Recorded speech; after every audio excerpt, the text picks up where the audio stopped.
Ova opština, ovo je vaša zgrada, ovo je vaše zdanje gdje vi možete uvijek da dođete i mi smo tu da uvažimo sve vaše ideje, sve ono što vi želite, što smatrate gdje nedostaje neki parkić, neko igralište, jel tako? Jel fali parkića? Fali. Hoćemo praviti parkić? Ne. Ne.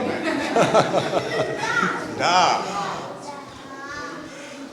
Samo mi kažete gdje hoćete parkiće pa ćemo se potruditi. Pa ćemo razgovarati zajedno pa ćemo to da raditi.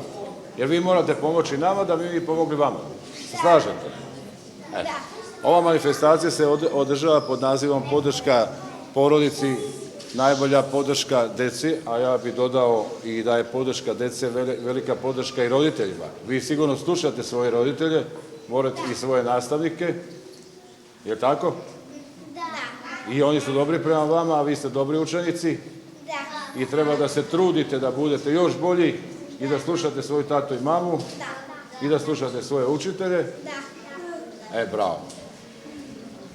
Ovo je vaša nedelja, a godina ima koliko nedelja? Ajde da vas pitam ovako slobodno. Ajde kažete. 4 nedelje, pa više ima. Ko zna, koliko godina ima nedelja? Ajde kažete. 50x. Sad ćemo da kritikujemo nastavnike. 52 nedelje.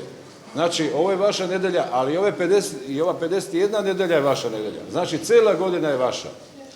Jer mi ništa bogatije od vas nemamo. Vi ste budućnost i ovog grada i ove države i zato ćemo sve da damo da ta budućnost bude lepša uz vašu pomoć.